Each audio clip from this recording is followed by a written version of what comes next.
Hello everyone, Pulse here for some more Forging Fantasy EverQuest Next. And in this episode we're going to focus on the most recent roundtable response video, which was all about holidays and how they will be portrayed in the upcoming EverQuest titles.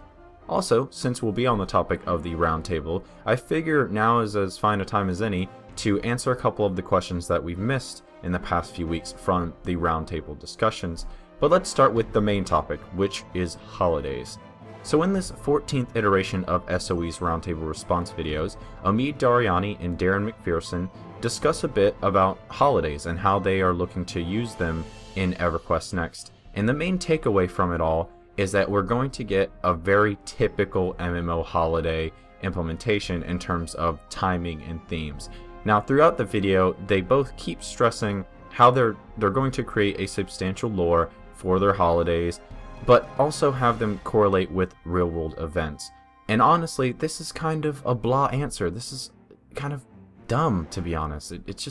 It's not what I wanted to hear. Every other MMO on the planet does this already. Using the excuse of we'll create lore isn't a good one. It isn't valid.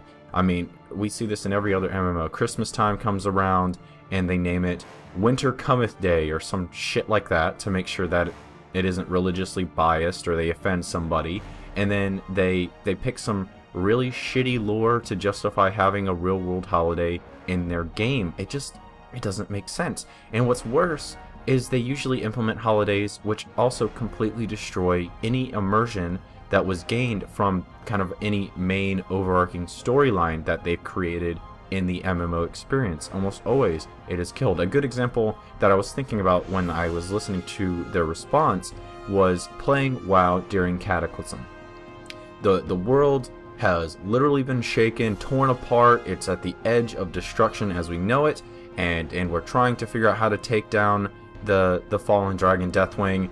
But hold up, stop everything. It's frickin' Winter's Day or whatever the hell they called it. And we have to stop everything we're doing and go get our reindeer pits and have our snowball fights and have a jolly old time decorating a Christmas tree. What kind of nonsense is that? I mean, I know I can't be the only person that feels this way about the damn holiday stuff. It's awful. The immersion destroying novelty of it all just kills it for me. That coupled with the nonsensical lore that always comes with this crap, it really makes me have a terrible distaste for holidays when it comes to MMOs and their implementation. Now, the one thing that could potentially be a saving grace for EverQuest Next in terms of their holidays and the implementation of these holidays is the way that the AI works. And during the roundtable, they were talking a bit about how they could implement the AI in a much more interesting, believable, and immersive way during the holidays by utilizing their procedural AI systems. And it does sound pretty awesome, and I could definitely foresee some fun times coming from the holidays if they made the world seem more believable, if the NPCs and the world in general evolved around the implementation of the different holidays. Now, before moving on, I want to mention that, again, I'm not totally against holidays. It's just I'm so tired of this very lackluster implementation and then justification of these holidays in the MMO space. It kills it for me. And I really want to see SOE take care when implementing the holidays and put them in the game in a way that makes sense, in a way that actually just improves the experience. Don't do it just because winter's around the corner and people are in the Christmas spirit. That doesn't make sense to me. It just doesn't. Maybe I'm in the minority here. Let me know in the comments, but that's really what I just need to say. I want them to be careful when it comes to holidays. Also, don't implement stupid-ass holidays, especially the American ones that don't make any goddamn sense to anyone outside of America, like 4th of July. For goodness sakes, don't even put that in the game. Okay. I'm done ranting. Let's move on from that, because I'll just rant. I'm slightly disappointed with their answer and how they've opted for a more traditional route with holidays. But still, it's very early. They could very well change on what they do with the holidays and systems in general. And the AI is there and could be a saving grace for the holidays and the interactive events that come with that when it is implemented. But let's get into the roundtable questions that we've missed. Now, the first one I will go over is, for EverQuest Next landmark, which of the following styles would you be most likely to build in? and we've got fantasy, sci-fi / futuristic, real world, historical genres, pop culture / fan fiction.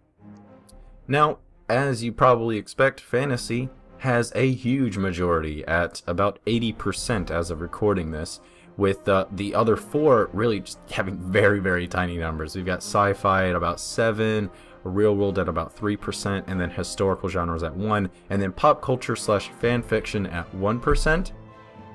Now, before commenting on the different things here, what the hell constitutes as pop culture and fan fiction? What does that even mean? I don't even know if I want to know what making fan fiction in the world as we know it means, but I'm curious. If somebody knows what the hell that's supposed to mean, I guess let me know, unless it's really awful. But the other ones here, fantasy, sci-fi, real world, and historical, I'm not surprised to see fantasy, and I don't even think that's the point of them asking this question, because it seems obvious, it really does. But the one takeaway I got from this was that SOE is really trying to put forth this idea that they are absolutely open to people building outside of the fantasy tropes. They want people to build whatever they want, if that means sci-fi and more real world or historical, or even pop culture fan fiction garbage. They are open to people doing that, and I think that's really what they're trying to hammer home with this. Now, the one thing I am interested in, and I'm surprised I haven't seen a lot of backlash on, was the sci-fi futuristic thing, because they have some armors that are coming with the Founders Packs that we talked about a little bit ago, and they have a very futuristic vibe to them. They actually look very kind of Mass Effect-ish in the way that they look, and I'm curious how people are going to take that. I think they look awesome, and I'm all for this idea that Landmark itself is a canvas for whatever the hell you want to build. They're not going to sit there and stand over you, hover over you, and make sure that you make something that fits 100% in their world. Instead, they want you to build the world into whatever the hell you can think of. So I'm really glad to see them putting forth this idea that they are indeed open to whatever building style you want to do. Now, on to the second question that we missed during kind of the craziness that has been the last couple weeks. If a player sells an item to an NPC merchant, should other players be able to buy that item from the merchant? Then we have the answer options here. Yes, in fact, merchants should only sell things that other players have sold directly to them at 12% or so. Yes, social buyback options are fine, as long as the merchant also has a static list of purchasable items. That's the highest one currently at 45% of votes. Merchants should be able to sell items directly sold to them, but only if the original player has a time window in which to buy their stuff back. This has a nice chunk as well at 34%.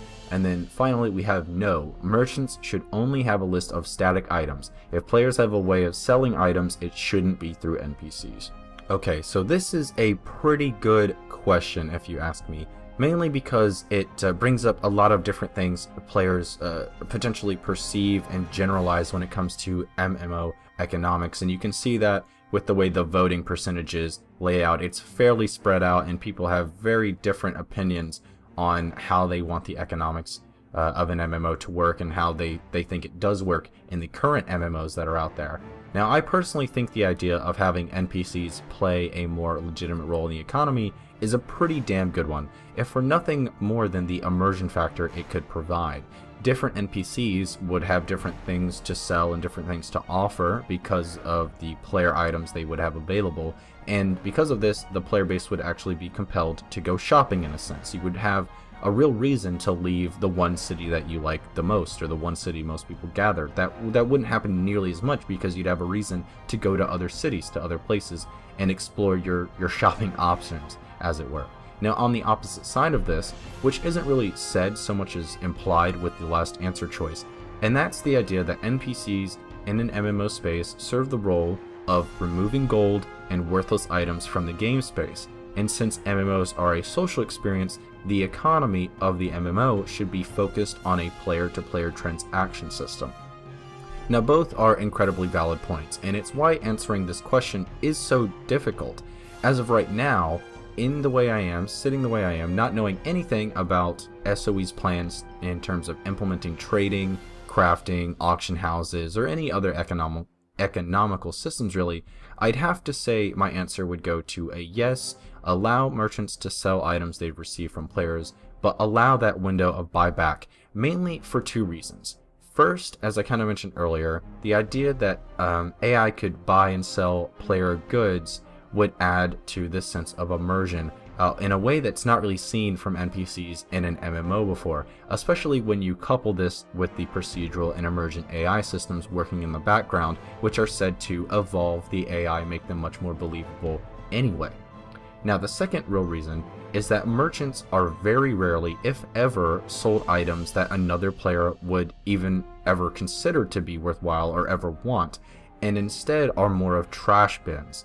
So the idea that social trading would be diminished, at least to a worthwhile degree, doesn't really hold water, at least in the current. Again, we don't really know their economical plans with EverQuest Next. Now, for these reasons, I would toss my vote to the third option. Merchants should be able to sell items directly sold to them, but only if the original player has a time window in which to buy their stuff back. But I don't really see why NPCs wouldn't be able to do everything mentioned. I really think that the true answer for this question is a mixture of all the things here. They would still be able to buy and sell goods like they have since the dawn of time when it comes to video games, but they'd also be able to play a more substantial and more believable role in the universe in which they inhabit through the buying and selling of player goods back to the player base that originally gave it to them. And then they can do both of these things while still offering that buyback window to reduce risk of accidental important item turnover, and also to reduce the griefing potential. I mean, I could foresee people sitting at an NPC waiting for someone to make a mistake, grab up a really expensive item, and then turn it back over for a lot of money. So having that buyback window would also help negate that.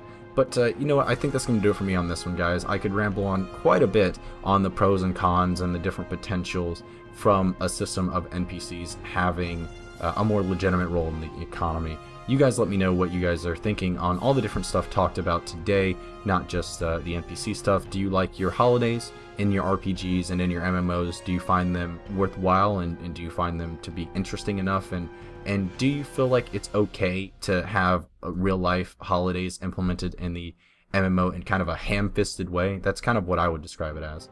And also, what kind of buildings are you guys looking to build in Landmark? And more importantly, are you opposed to SOE's openness towards the different genres outside of fantasy or realistic? Are you okay with people building sci-fi and futuristic or even fan fiction style stuff? Are you okay with that? I totally am. I feel like Landmark is there to facilitate this very idea of people can build whatever the hell they want to, and I'm glad to see SOE feels the same.